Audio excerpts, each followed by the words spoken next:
How did a once introverted programmer go from coding in a cubicle to leading an iconic American brand? Well, that's exactly what Omaha Steaks CEO Nate Rempe did. And along with CEO Forum Group founder Robert Reiss, they're your inside source for magical hacks that will transform the way you command a room, command your career, and maybe even command a company. Get ready. This is Brain of Command. Okay, Robert Reiss here with Nate. And we are talking about leadership hack, play the part. And I have to say, after interviewing like over 1,200 of the top CEOs, this is the one hack that got CEOs to be CEOs more than almost any hack. That's how valuable this is. I Nate? agree. If there was a silver bullet, it'd probably be this one.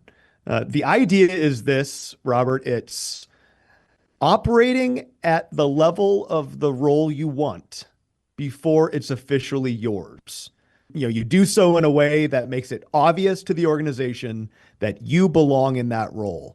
And there's probably, like you said, not a better hack to really make that promotion happen. Now, one interesting aspect of this, because the name says play the part, you might be thinking to yourself that this is about performing, to put on a show for leadership or pretend to be something you're not. That's not what it means. Interestingly, when I named it Play the Part, I named it that because of the emotional experience that people have often when they excel at this hack.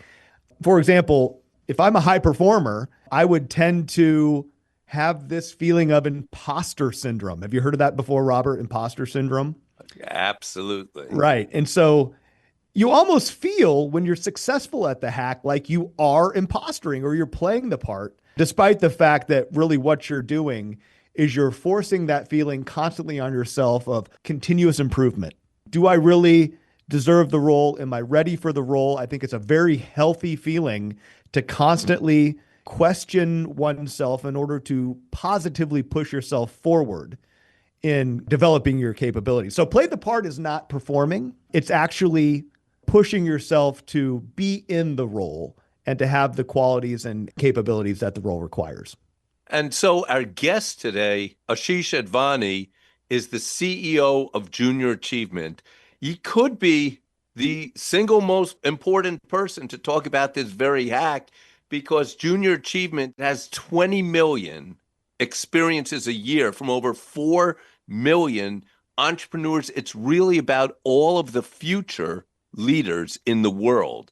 So what is your take, Asheesh, on how this hack works of playing the part for the future of leadership globally? First of all, it's great to be on the show, and I love this hack. For me, in my role at Junior Achievement, I see young people who aspire to have a certain type of career or aspire to have a certain type of role. Experiential learning is all about living in the role before you have it or living in the job before you have it. And JA, for example, does job shadows, where young people get to shadow an executive in a career that they, frankly, didn't even know existed. If you think of most kids, they know what their parents do, what their parents' friends do. But if they get to shadow an executive in a field that they're even vaguely interested in, all of a sudden it becomes very real. Yeah, I love that because it really does, I think, mostly apply to up and coming talent. I mean, that's what JA is about. The future leaders of the country, of the world. And who do they want to be? I mean, play the part requires that you aspire to become something in order to play that part, per se. It really is about becoming the obvious choice. And that's kind of the mental connection that play the part aspires to create in those people that are making the decision about who is going to become the next leaders. And I think, having that desire to aspire to something more, I think probably connects super well with what Junior Achievement tends to do. I mean, thinking back to when the organization was founded, 1919, when young men really were coming back from the war, the First World War, and they dropped out of school. Now they had to find careers. And what Jay was created to do was to be really the first organization to create this idea of experiential learning, where they got to be CEOs of basically like a student business. So our origin, frankly, is exactly what play the part is all about, which is kind of really ironic, actually. That's probably why Robert was brilliant enough to invite me to be on the show as a guest. But that's why I love this one so much. So many people in junior achievement, starting with yourself, I took junior achievement when I was in high school, became great leaders. So I want to hear a story of how they did that by playing the part. But I'll give you one example. So I was recently interviewing Robert Sanchez. You're all familiar with Ryder. Like it's a $12 billion company with 260,000 trucks, 50,000 people. His whole path was built on one thing. When there was a problem, he loved solving problems. But he said what actually happened is I learned more. I became more comfortable because I was using my brain in a thinking capacity. So my brain just got better and better, better. What's an example of someone at junior achievement and how they've used that? First of all, we have over 150 million living alumni. So there are a lot of stories. Wow. We've got famous ones like Mark Cuban, for example, and Steve Case. Those are a couple of well-known examples here, particularly in the US. And then we've got examples all over the world because we operate in over 100 countries. I'll tell you just one story from India, and then I'll tell you my own story. Okay, those are two quick stories. The one in India actually is a bunch of girls. I know we're like three men talking here, but just imagine the imposter syndrome thing, particularly for young girls. It's probably even more stark. So I got a chance to go to India where I was born and go to a classroom and meet these 14-year-old girls. If you can imagine that they're all the daughters of like rickshaw drivers. We took them to GE Healthcare for the day. And they got to meet all these executives. They saw these male executives, the CEO, hard charging, the head of sales, super great social skills. And then they saw this woman who stood up and said, I went to your school. And now my job is to run a nutrition for all of GE's hospitals in Mumbai. And I studied chemistry and I love my job. I get to give healthy meals to sick people all over Mumbai. Every girl in the room wanted to be her. I could see their faces. They just lit up. We asked them afterwards what they thought of the day. They all want to study chemistry all of a sudden. They all love chemistry. They saw what chemistry will lead them to, which is a job like this woman. Right. There's a real world example. Real world example. So that's the beginning of playing the part, right? That's just like step one. And then I'll tell you my story, my JA story. So my first time ever being CEO was at the age of 14 in my JA business. The business wasn't super great. It was like a t-shirt business. But I was 14 and, I also had a bit of a speech impediment in those days, and it gave me a leadership role and made me feel that I could speak fluently and people would actually listen to what I say and I could make friends and be popular, all that kind of good stuff that after school activities let you sort of experiment with. I genuinely believe that I would not have had the confidence to be CEO in my 20s when I started, a real commercial enterprise if I hadn't had that early experience. So playing the part early on, just like you said, Nate, it sort of starts to rewire your brain to think differently about your capabilities. If I hadn't done that when I was 14, or all the people who don't have those opportunities, it's much harder for them to rewire their brain and say, hey, I'm going to start my own business. I'm going to be an entrepreneur or what have you. So that's just two quick stories from Jay. That's excellent. I think there's another facet to this that's an interesting benefit. So there's the sort of the self realization benefit that comes from it. But there's also an organizational effectiveness component. When you're putting new leadership in place, often there's a lot of concern about change. Is this person going to be able to handle the role? How do they compare to the person that was previously in the role? Play the part also addresses a level of comfort for the organization in upcoming leadership. If the organization in general sees an incoming leader as already being in the role, there's a sense of almost assumption and comfort that comes along with that helps smooth over transitions and make change much easier. Because often they'll think to themselves, wasn't Asheesh already the CEO? Wasn't Exactly. Right. And that is really, I think, often a missed benefit from this particular hack for leaders who are wanting to put up and coming leaders into key positions. Play the part can actually be a huge benefit to the cultural change component that comes with and sort of ushering in a new generation of leaders. It's great advice, particularly, I would say, for young aspiring leaders who are so obsessed usually with promotions and title changes that if they actually start to get obsessed with changing the way they're perceived and their role in the organization by playing the part early, those promotions and those salary increases will come in due course. But the motivation's about the impact, not about the salary increase and the promotion. It becomes clear to everyone that they're actually trying to help the organization by playing the part, not just like navigating themselves into a better job. That's right. I mean, the promotion and the salary will come as a result of value delivery, Right. to the organization you're working for. And so play the part actually focuses on the value component, less about the title or the authority or the compensation.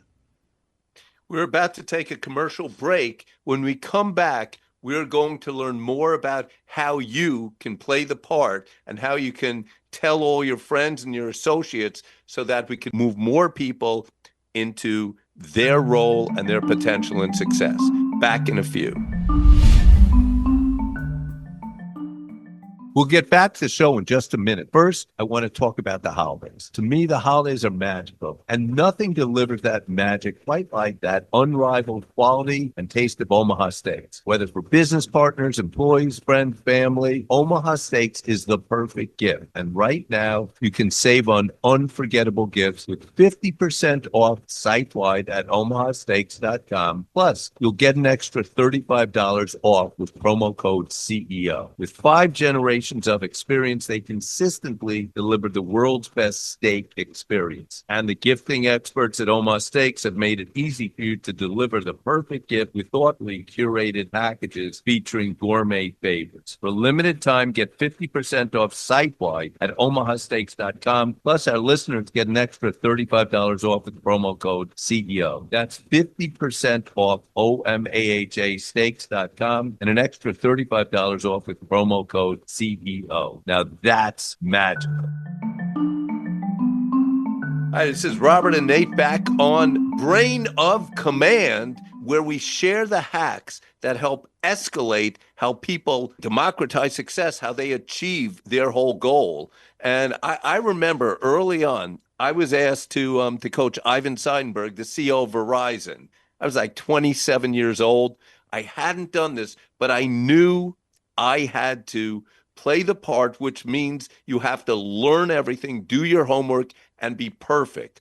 And that led into a long-term relationship and probably one of the key areas of why I started interviewing CEOs. So, Asheesh, tell us more of the challenges that people have and how you train people at Junior Achievement to play the part. One of the most famous programs, particularly here in the US, is we have experiential learning centers. Think of ones that are called like JA Finance Park or JA BizTown. We have over 50 of them now all over the country. These are like physical facilities. If you go in, it looks like you're in a city. There's like storefronts and people that play different roles. So it's like role playing as adults. So typically 5th graders and 8th graders, they get to play the role of adults for a day. They get to be the mayor. Great. They get to be the bank CEO. They get to be the teller. They get to be the beautician. Life happens to them in the course of the simulation of the course of a day. They lose their job. They break their leg. They have something happen which is related to an HR issue. And they have to learn to play these parts. And then they reflect on it both afterwards and in some of the pre-work before they get there. And I got to tell you, one of the most amazing things they come out of this and they say, I have more respect for my parents now. Yeah. They're learning resilience. To be a leader, you have to make hard decisions. I remember a mentor of mine said, as you move up on the leadership ladder, you should do less work. I don't know if that truly plays out, but I think the work changes. It becomes, kind of more cognitive, more difficult decisions. You have to have a lot more confidence as you move up. And I think one of the things that occurs to me is that Junior Achievement is really starting to instill that level of confidence in making those hard decisions in youth. Well, I know a lot of your listeners are entrepreneurs or business owners. And I'll tell you, one of the things that creates commercial success in an entrepreneurial role is to have this sense of what you called resilience, which sometimes is combined with this academic term called self-efficacy, which is a little bit more than self-confidence, a little bit more than self-belief. Think of it as like resilience and self-confidence mushed together. I like that. It means you can get through the challenges in front of you because you have enough self-belief that you can navigate, you can be resilient through the challenges. which, as you know, as a CEO, you're constantly faced with obstacles. And Oh, yeah. particularly if you're like a business owner who's starting up, I mean, your whole life is navigating obstacles. One of the things that points out is another facet of play the part that's an important thing to understand is that it's in effect a continuous improvement mindset. It's not like you start the hack and it ends and you played the part and you're done. It's essentially as you're learning to play the part and you get the promotion or the goal or the job that you wanted, it starts over again. And you're continually playing the part of the next role that you want as you move up the organization. And what a cool example you gave, because you're really talking about the first rung on the ladder of continuous improvement. As these young kids start to learn these examples that play out in our jobs every day, they're getting a taste of that so that they get an early opportunity to build some of that efficacy much earlier, certainly than I ever had, or my parents, for example. There's an amazing book that just came out called Visualize by Maya Raichura, also a AJ alumnus.